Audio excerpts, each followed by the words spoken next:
Hello friends, welcome to SSTN classes.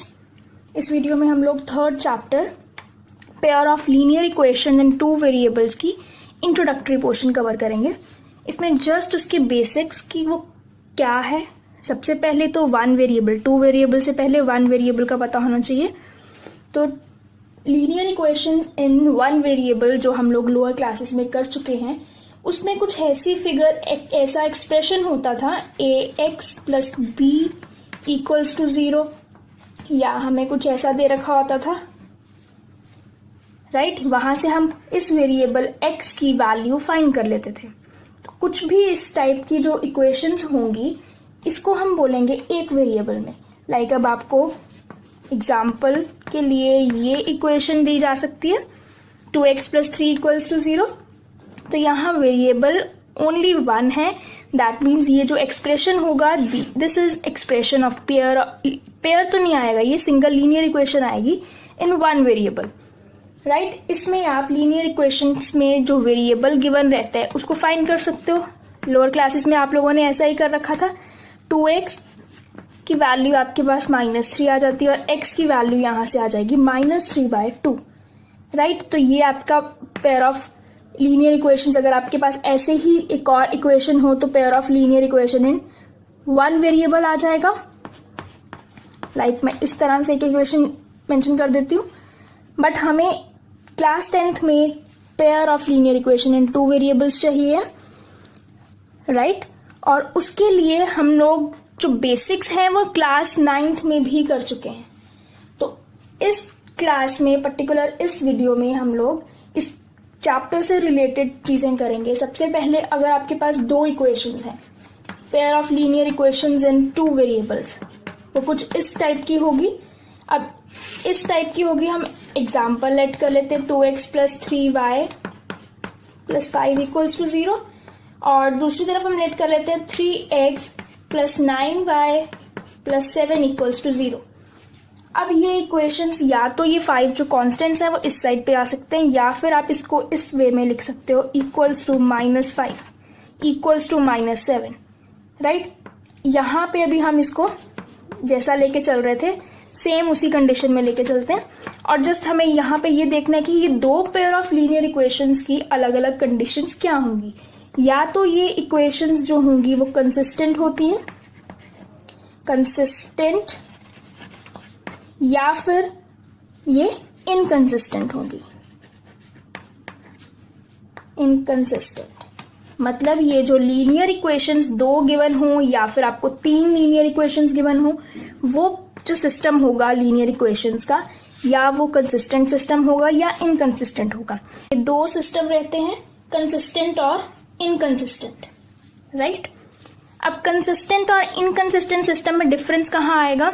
जो consistent system है वहां आपके पास एटलीस्ट वन सॉल्यूशन होना चाहिए। अब एटलीस्ट वन सॉल्यूशन का मतलब कम से कम एक सॉल्यूशन, एक तो होना ही चाहिए, कम से कम एक तो होना ही चाहिए। ज्यादा हो सकते हैं, 2 हो सकता है, 3 हो सकता है, 4 हो सकता है, नंबर ऑफ सॉल्यूशंस। अब नंबर ऑफ सॉल्यूशंस 2 कब होते हैं, वो हमें पता है जब क्वाड्रेटिक इक्वेशन होगी, x की हाईएस्ट पावर 2 रहती है, तो उस केस में आपके सॉल्यूशंस भी 2 होंगे। अगर x की पावर हाईएस्ट वाली 3 है, दैट मीन्स 3 सॉल्यूशंस होंगे। सिमिलरली x की पावर 4 होगी तो 4 सॉल्यूशंस होंगे, बट वो चीज अलग है, वो क्वाड्रेटिक इक्वेशन चैप्टर, वो उसके बेस पे वो डिफरेंट होगा। अभी हमें ये चीज देखनी है कि अगर एटलीस्ट वन सॉल्यूशन आता है तो system of equations will be consistent, and in case of inconsistent आपके पास नो सॉल्यूशन आएगा। जब नो सॉल्यूशन होगा तो हम उन पेयर ऑफ इक्वेशंस, दो इक्वेशंस के पेयर को inconsistent system of linear equations बोलेंगे, राइट। अब ये तो था कंसिस्टेंट सिस्टम और इनकंसिस्टेंट सिस्टम में। अब इसमें और भी फर्दर क्लासिफिकेशन है। वो कैसे, कंसिस्टेंट वाले में 2 आ सकते हैं, या तो जो ये पेयर ऑफ लाइंस होंगी जो हमें गिवन है वो इंटरसेक्टिंग लाइंस होंगी। जब हम उनका ग्राफ प्लॉट करते हैं तो या वो इंटरसेक्टिंग लाइंस आएंगी या वो कोइंसिडेंट लाइंस आएंगी, राइट। अब इंटरसेक्टिंग लाइंस और कोइंसिडेंट लाइंस में क्या डिफरेंस आएगा। जब आपके पास लाइंस इंटरसेक्टिंग होंगी तो वहां क्या होगा, कंसिस्टेंट सिस्टम, और सॉल्यूशन जो होगा वो यूनिक होगा। राइट। और कोइंसिडेंट सॉल्यूशंस के केस में या coincident system of linear equations के केस में सिस्टम विल बी कंसिस्टेंट और सॉल्यूशन जो होगा वो इनफाइनाइट मैनी सॉल्यूशंस आएंगे, इनफाइनाइट मैनी सॉल्यूशंस, राइट। ये आपकी सॉल्यूशंस की बात हो रही है। सिस्टम कैसा होगा? कंसिस्टेंट। अगर एटलीस्ट वन, कम से कम एक आता है, ज्यादा भी आ सकते हैं। अब यहां पे यूनिक था, मतलब अगर एटलीस्ट वन है, इंटरसेक्टिंग पॉइंट होगा। अगर कोइंसिडेंट सिस्टम है, सिस्टम दो तरह से डिवाइड किया गया, कोइंसिडेंट होगा तो इनफाइनाइट मेनी सॉल्यूशंस आएंगे। एटलीस्ट वन तो है ही, कम से कम एक होना चाहिए, ज्यादा जितने मर्जी हो सकते हैं। उनके बेस पे हमने इन दोनों को क्लासिफाई कर दिया। और कंसिस्टेंट सिस्टम में हमेशा हमारे पास नो सॉल्यूशन रहता है, कोई भी सॉल्यूशन नहीं होगा। तो इसलिए इसको हम इससे अलग या इसके ऑपोजिट बोल सकते हैं, एटलीस्ट वन, नो सॉल्यूशन। और नो सॉल्यूशन में आपका केस आएगा पैरेलल वाला। पैरेलल लाइंस जब होंगी, यहां इंटरसेक्टिंग लाइंस थी, यहां कोइंसिडेंट लाइंस थी, यहां जब पैरेलल लाइंस होंगी तो आपका नो सॉल्यूशन होगा या system of equations inconsistent system होगा, राइट।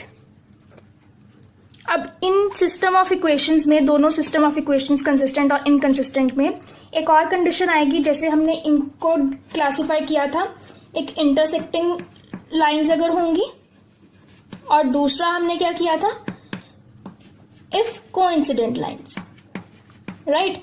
अब कोइंसिडेंट और इंटरसेक्टिंग लाइंस का कैसा कंडीशन होगा, ये तो हमने जस्ट उसकी रिप्रेजेंटेशन दे दी कि अगर उसमें नो सॉल्यूशन आते हैं, अगर उसमें यूनिक सॉल्यूशन आते हैं, अगर उसमें इनफाइनाइट मेनी सॉल्यूशन आते हैं, बट हमें पता कैसे चलेगा। अब उसके लिए जो पर्टिकुलर कंडीशन है वो कुछ ऐसी है, अगर आपके पास इंटरसेक्टिंग लाइंस हैं तो वो इंटरसेक्टिंग लाइंस हमेशा तभी आएंगी अगर आप दो इक्वेशंस का पेयर लेते हो।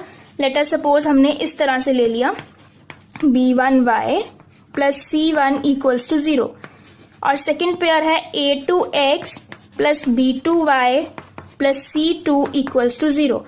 a1 अपॉन a2 ये इसका x का कॉफिशिएंट और यहां x का कॉफिशिएंट कंपेयर करेंगे, डिवाइड करेंगे a1 अपॉन a2।